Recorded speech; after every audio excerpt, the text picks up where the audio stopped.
காவேரியை பார்த்தோன்னே விஜய் வந்து அமைதியா வந்து வராரு உள்ள ரூமுக்கு. இங்க வந்து காவேரி வந்து விஜய பார்த்துட்டு ஒண்ணும் புரியாம அப்படியே பார்த்துட்டுருக்காங்க. உடனே வந்து "அப்பா பார்த்தீங்களா? மிஸ் வந்திருக்காங்க என்ன பார்க்கறதுக்கு" அப்படின்னு குழந்தை சொல்றா. அத கேட்டுட்டு "பார்த்தம்மா" அப்படின்றாங்க. உடனே "சரி சரி நான் கிளம்புறேன்" அப்படின்னு சொல்லிட்டு கிளம்ப பார்க்குறாங்க காவேரி. "மிஸ் கொஞ்ச நேரம் உங்ககிட்ட பேசணும்" அப்படின்னு சொல்லிட்டு விஜய் சொன்னோன்னே, சொல்லுங்க சார்ன்றாங்க. "இல்ல நீங்க வாங்க" அப்படின்னோன்னே, சரி கண்ணா நீ விளையாடிட்டு இரு. மிஸ் வந்து டாடி கிட்ட பேசிட்டு வந்துடுறேன்" அப்படின்னோன்னே, "சரிங்க மிஸ்" அப்படின்றாங்க. இங்க வந்து சொல்லுங்க ஏதோ பேசணும் நீங்க அப்படின்னோன்னே, சார் நாங்களே உங்ககிட்ட பேசணும்னு தான் நினச்சேன் நானே அப்படின்றாங்க. சரி முதல்ல நீங்க சொல்கிறீங்களா அப்படின்றாரு. சாரி சார் நான் ரொம்ப வந்து டென்ஷனாக இருந்தேன். எல்லாரும் உங்களை கல்யாணம் பண்ணிக்க சொல்லி ஃபோர்ஸ் பண்ணிகிட்டே இருக்கும்போது எனக்கு ஒரே டென்ஷன் ஆகிடுச்சு சார். அதனால தான் நான் இந்த மாதிரி பேசிட்டேன். குழந்தைய வந்து நீங்கள் வந்து இந்த மாதிரி குழந்தைய காட்டி என்னை கல்யாணம் பண்ணிக்க சொன்னீங்க அப்படின்னு சொல்லிட்டேன். சாரி சார் அப்படின்றாங்க. பரவாயில்லைங்க அப்படின்றாங்க. நீங்கள் எதுவும் பேசணும்னு சொன்னீங்க அப்படின்னோடனே, பேசதாங்க போகிறேன் அப்படின்றாரு. இதுக்கப்புறம் நீங்கள் இங்கே வர வேணாம், இதோட லாஸ்ட்டாக இருக்கட்டும்னு சொல்ல தான் நான் வந்து உங்கள கூப்பிட்டேன் அப்படின்னோன்னா அதிர்ச்சியடைகிறாங்க. என்ன சார் நீங்கள் இப்படி சொல்கிறீங்க? உங்கள் சித்தியும் அப்படி தான் சொன்னாங்க, நீங்களும் அப்படி சொல்கிறீங்க. எங்கள் சித்தி என்ன சொன்னாங்களோ எனக்கு தெரியாது. ஆனால் என்னோட முடிவு இதுதான். ஏன் சார் இப்படிலாம் சொல்கிறீங்க? குழந்தைய பார்க்க நான் ஏன் வரக்கூடாது? குழந்தையும் நானும் எப்படின்னு உங்களுக்கே தெரியும்ல. அதனால தாங்க நான் வர வேணாம்னு சொல்கிறேன். நீங்கள் தொடர்ந்து குழந்தைய பார்க்குறதும் குழந்தை மேலே அக்கறையும் அன்பும் அதிகமாக செலுத்தினா குழந்தைக்கு என்ன தோணும்? நீங்கள் தான் அம்மா வரணும்னு தோணும். அதுக்காக தானே குழந்தை இன்றைக்கி வீட்டை விட்டு வெளியே வந்திருக்கா. என் குழந்தை எனக்கு ரொம்ப முக்கியங்க. இந்த உலகத்திலேயே நான் வாழ்கிறதே என் குழந்தைக்காக மட்டும்தான். அதனால் தயவுசெய்து இதுக்கப்புறமா வந்து என் குழந்தைய பார்க்க வராதீங்க. என் குழந்தை உங்கள் மேலே ரொம்ப அதிகமாக அன்பு வச்சுருக்கா. அதனால தான் நீங்கள் அம்மா வரணும்னு அவள் யோசிக்கிறா.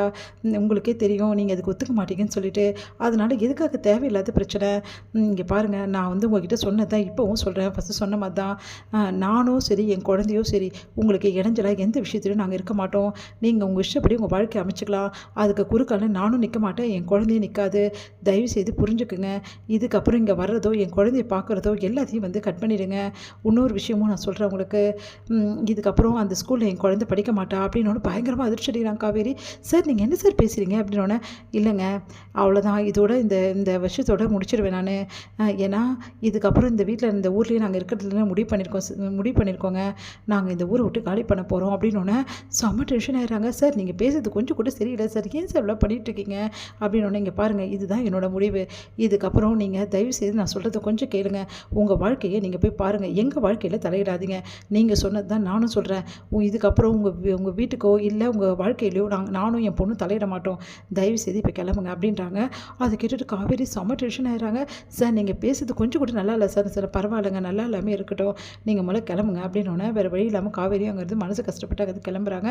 தாத்தா வந்து விஜய் என்னப்பா நீ காவேரி மனசை எப்படி கஷ்டப்படுத்தி அனுப்புகிற அப்படின்னோடனே, வேறு வழி இல்லை தாத்தா, போதும் தாத்தா நான் ரொம்ப போராடிட்டு பார்த்துட்டேன் காவேரி கிட்ட. இதுக்கப்புறம் போராட என் மனசுலையோ உடம்புலையோ தெம்பில்லை தாத்தா.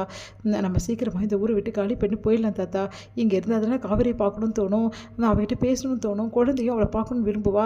இந்த ஊரை விட்டு போயிட்டா அந்த மாதிரி பிரச்சனையே இல்லைல்ல தாத்தா அப்படின்னு சொல்லிட்டு போகிறாரு. அதை கேட்டு தாத்தாவும் மனசு கஷ்டப்பட்டு அழுறாரு. பாவம் என் பேரன், அவன் வாழ்க்கை நான் தான் இந்த மாதிரி பண்ணிட்டேன், இல்லைனா அவன் நல்லா இருந்திருப்பான் அப்படின்னு சொல்லிட்டு யோசிக்கிறாரு. இங்கே வந்து காவேரி மனசு கஷ்டத்தோடய வந்து அப்படியே வந்துகிட்டே இருக்காங்க. உடனே வந்து காவேரிக்கு ஃபோன் பண்ணுறாங்க அவங்க அக்காவும். உடனே வீட்டுக்கு வாடி முக்கியமான விஷயம் இருக்குது அப்படின்னோடனே, நான் ஒன்றும் வீட்டுக்கு வரமாட்டேன், அம்மா தான் என்ன வர வேணாம்னு சொல்லிச்சு. இங்கே பாரு காவேரி, இப்போ நீ வீட்டுக்கு வரலன்னா நடக்கிறதே வேறு, இங்கே பெரிய பிரச்சனையாக இருக்குப்பா அப்படின்னோடனே, என்னவா இருக்கும் அப்படின்னு சொல்லிட்டு காவேரி வீட்டுக்கு போகிறாங்க.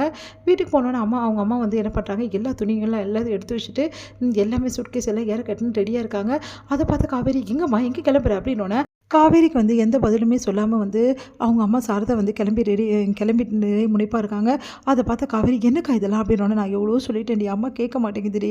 அம்மா நான் வாழ்ந்த வீட்டுக்கே நான் போயிடுறேன், இதுக்கப்புறம் ஒரு நொடி கூட இங்கே இருக்க மாட்டேன்னு சொல்லிட்டு ஏன் இப்படிலாம் பண்ணுது அம்மா அப்படின்னு எல்லாம் ஒன்றால் தான் காவேரி. நாங்கள் இன்றைக்கி குழந்தைய பார்க்க போனோம் அப்படின்னு சொல்லிட்டு நடந்த விஷயத்தை எல்லாத்தையும் சொல்கிறாங்க. விஜய் வீட்டில் நடந்த விஷயத்த விஜய் என்கிட்டயும் அப்படி தான் பண்ணார், நானும் போயிருந்தேன், அங்கே என்னையும் வர வேணாம்னு சொல்கிறாரு, இப்போ போதுமா அவளுக்கு சந்தோஷமா அவளுக்கு அப்படின்னு சொல்லிட்டு கத்துறாங்க.